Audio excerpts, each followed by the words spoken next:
Welcome guys to the rugby cabin. Today we are checking out last weekend's game between South Africa and Argentina, and as well as the game coming this Saturday.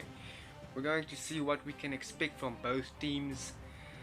But first of all, let's check out the game that happened in Salta. What a game that was. Yeah, the Boks really just dominated that game totally, and congratulations on them winning the rugby championship, their first rugby championship ever. And what they did it in very good fashion, and yeah, it was 46 points to 13. Managed to get a bonus point as well. So yeah, the Boks they look like they're at a very good shape. So let's just have a briefly run through the highlights of the game, checking out the tries. So when we look at the first try, Argentina managed to score, as I said in the opening minute. Right against the touchline, Sanchez dummies and straight through Mostert and Ibn Etzebeth, I think. And luckily for Argentina, they had advantage, and with that they took the risk of chip kick it over, and bam, Argentina managed to score the first opening try. And when you look at this try, when you have a closer look at it, what do we see? We see Mapimpi stick coming in once again, because that's what the Boks do. They do their umbrella defense. So what they do is they shoot the wingers inside to about the third attacker from the sideline, so that they cut off the outside backs, so that the back line don't have that overlap to score tries. And yeah, we saw it, but Mapimpi once again cutting in too deep, and as he did against the All Blacks, we saw we managed to go straight in against Jack Hudu, and Sonny Bill Williams got the pass over to Baden Barrett to manage to score that try. And yeah, once again Mapimpi shooting in, creating that space out wide, and Sanchez just managed to get the ball over their heads, and well done for Argentina on that try. And now let's take a look at the first try for South Africa, the second try in the game. Not long after that, it was I think in the 12th minute, South Africa managed to score their first try after getting a penalty from a very good scrum. Yeah, the Boks managed to set up a line out on the 5-meter line and get a very good drive maul there, and Bunambi guiding and directing that maul straight over a very simple looking maul, a short man line out, and they were over to score the try. And we take a look at the second try for South Africa. But yeah, they managed to once again get right against the try line, and the forwards doing great job at driving, and Pollard managed to go behind Pieter Stef to tow his back. Pieter running that decoy line, and Pollard, being a very stubborn, strong fly off, managed to bump right over Sanchez and score the try. The next try from the Springboks came in the second half. We see this try, and right into space, Steven Kitshoff just burst through, offloads to Mostert, Franco Mostert. He ran a great line, and then Cheslin Colby passed to Andre Pollard. We can see this space. It's like the Red Sea just opening up there and that defense line, and Pollard reading it very well. Good initiative from him to run direct into that space, and Colby knew exactly what to do. Just pass into that space, and Pollard went straight over. And 17 minutes to go. South Africa once again in the 22, the ruck on the 5-meter line, 5 meters out from the try line. They have a pod of forwards creating there in the midfield. Pollard, seeing the space at wide, calls to Faf. He passes over to Mapimpi, a very easy looking try. Yeah, I think the Argentine defense, they were tired, they were exhausted, and their confidence just managed to plunge to the ground. The dam wall has broken, as they said, at this stage of the game.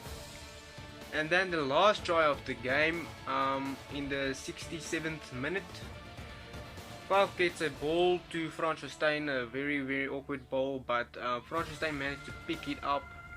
The ball was supposed to go to Colby, as we saw there was space created, but Frankenstein just managed to go in, offload Peter Steve, and Peter threw the ball over to Colby, but it looked like it was forward in my opinion.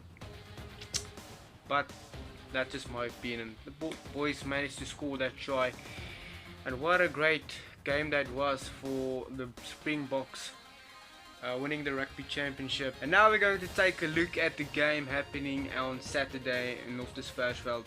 There's nothing much on the line for both teams, but it's only bragging rights. It's more of an experimental friendly for the coaches to experiment a bit with players, and that's why we can see interesting names coming back. We have the likes of Siya Kolisi on the bench once again, the captain returning. I don't know if Dwayne is going to play, if he's going to be the number 8. But yeah, Siya Kolisi is going to be on the bench as far as I know it, but the squad hasn't been announced yet today. But that's what I know so far. And guys like Martial Kutsia, you haven't had much game time this year for the Springboks. It would be very wise to play him now on 6, so just to give him that game time and see what he can offer to the team. And Kobus Reinach is a very good scrum half. The Boks are blessed with that competition at scrum half, so Kobus Reinach, I would play him at number 9 and Herschel Jantjies on the bench, because Herschel had enough game time this year, so Kobus Reinach can prove himself. And then on the Argentine side, I'm not sure the players who we might be expecting, but this squad, this current squad of Argentina, it's not the best. They have had a much better squad in the 2015 Rugby World Cup. When we look at guys like Thomas Lavanini, where is he? I mean, he was the star player a few years ago. We have Martin Landajo. Wow, that guy, he was just on fire at one stage. He's not there. I don't know where that guy is. And Johan Imo. I mean, the guy who shook the box on Kings Park in 2015. He was, I think, the World Rugby Player of the Year, that Rugby World Cup. So yeah, those are just 3 key talented players who I'm naming, who's not even on the list in the Argentine squad. Where are they? Because if they can be back, imagine you have Landajo and Sanchez, the halfback pairing. You have Juan Inmov and Cordero at the Kobeli, the back 3, and Lavanini on the lock pairing. So yeah, the Argentines, they can have a very strong and experienced squad if they put it all together. Let's take a look at what Springboks can bring to Saturday's game and what Argentina should be looking out for. And we're talking structure and pattern wise in the Springboks attacking pattern. So let's see, in the Argentine game we saw a lot of we have three forwards creating a port close to the ruck, and we have usually a guy like Andre Pollard behind it, standing in that pocket as a backdoor option. That part of forwards is just crashing right in, and it's bringing the defensive forwards closer to the ruck. And then we have a 4th forward on the wing, not on the wing but close to wing, close to Cheslin Corby. Who is this forward? Let's take a look. It is Peter Steve de Toy. He is a very key player in this pattern that the Boks have created.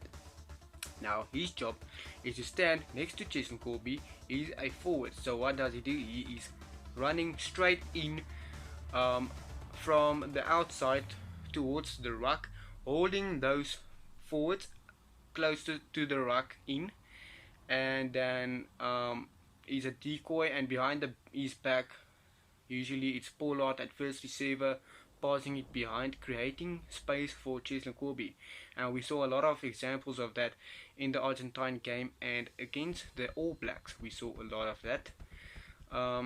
Also with the 3-man port running in, and then all of a sudden you have Peter in the back line. And also what he can do is the Boks can attack from anywhere on the field, so they have always a forward cleaning backline players when let's say the ruck is being created on the tram lines next to the touch line. So you have that strong forward cleaning backline players, so it's very hard to get the ball for opposition. So yeah, and then the last try we saw once again Pieter Steph du Toit running that angle behind his back. Willie Leroux got the ball and space was created for Jason Colby, and bam, the Springboks managed to score the try. So yeah, that's one of the things the Argentine defense coaches have to take a look at, how are they going to manipulate. So yeah guys, that is it for today. Like and subscribe to this channel for more content like this, and have a safe day.